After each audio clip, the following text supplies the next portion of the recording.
অন্তর্বর্তী সরকার দায়িত্ব নেবার পর থেকেই গণমাধ্যম ও সোশ্যাল মিডিয়ায় গুজবের যেন এক মহোৎসব চলছে। দেশকে অস্থিতিশীল করার জন্য একের পর এক মিথ্যা তথ্য ছড়িয়ে দিয়ে জনগণকে বিভ্রান্ত করার চেষ্টা চলছে। অভিনব সব প্রক্রিয়ায় গুজব ছড়ানো হচ্ছে। এক ছবির সঙ্গে অন্য ছবি জুড়ে দেওয়া হচ্ছে, ঘটনা একটা, ছবি আরেকটা, এরকম ফটোকার্ড বানিয়ে অন্য দেশের ঘটনাকে এই দেশের ঘটনা হিসেবে চালিয়ে দিয়ে সোশ্যাল মিডিয়ায় তোলপাড় করে ফেলছে। যতই নির্বাচন কাছে আসবে এর রূপ আরও ভয়ঙ্কর হতে থাকবে। কারা এর পেছনে আছে, কেন আছে, তা আপনাদের সবারই জানা আছে। আমরা এই গুজব ও মিথ্যা তথ্যের প্রচারণা রোধ করতে জাতিসংঘের সহযোগিতা চেয়েছি। জাতিসংঘের মহাসচিব এর মোকাবেলায় আমাদের সহযোগিতা করবেন বলে আশ্বাস দিয়ে গেছেন। দেশবাসীকে আমি স্মরণ করিয়ে দিতে চাই যে জুলাই অভ্যুত্থানের প্রথম পর্ব সফলভাবে সমাপ্ত হয়েছে। প্রথম পর্বের সমাপ্তির মধ্য দিয়ে অভ্যুত্থানের দ্বিতীয় পর্ব শুরু হলো। সবসময় মনে রাখতে হবে আমরা কিন্তু যুদ্ধাবস্থায় আছি। গুজব হলো এই জুলাই অভ্যুত্থানের বিরুদ্ধে পরাজিত শক্তির মস্ত বড় হাতিয়ার।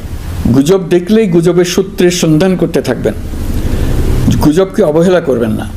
বহু অভিজ্ঞ সমর বিশারদ এই গুজবের পেছনে দিনরাত কাজ করছে। সীমাহীন অর্থ এর পেছনে নিয়োজিত আছে।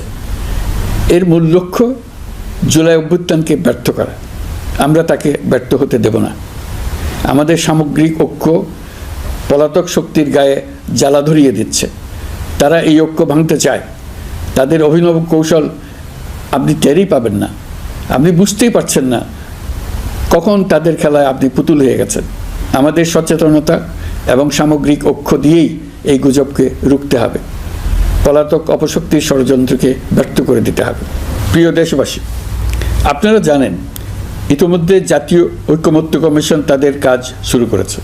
6টি সংস্কার কমিশনের 166টি সুপারিশ ও পূর্ণাঙ্গ প্রতিবেদন সহ 38টি রাজনৈতিক দলের কাছে চিঠি দেওয়া হয়েছে। ইতিমধ্যে রাজনৈতিক দলগুলোর সঙ্গে বৈঠক শুরু হয়েছে। দেশের রাজনৈতিক দলগুলো খুবই ইতিবাচকভাবে সংস্কার কাজে সাড়া দিয়েছেন, তাদের মতামত তুলে ধরছেন।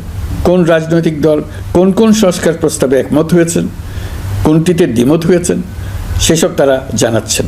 এটা আমাদের জাতির জন্য অত্যন্ত সুখকর বিষয় যে প্রতিটি রাজনৈতিক দল সংস্কারের পক্ষে মত দিচ্ছেন। ঐকমত্য কমিশনের মাধ্যমে সকল রাজনৈতিক দলের মতামত নেওয়ার কাজ এখন চলমান আছে। কমিশনের লক্ষ্য যে সকল বিষয়ে রাজনৈতিক দলগুলো একমত হবেন সেগুলো চিহ্নিত করা এবং তার একটা তালিকা প্রস্তুত করা। যে সকল দল এতে একমত হয়েছেন তাদের স্বাক্ষর নেওয়া। এই তালিকাটাই হবে জুলাই চার্টার বা জুলাই সনদ। আমাদের দায়িত্ব জাতির সামনে পুরো প্রক্রিয়াটা স্বচ্ছভাবে তুলে ধরা এবং প্রক্রিয়া শেষে নির্বাচনের আয়োজন করা।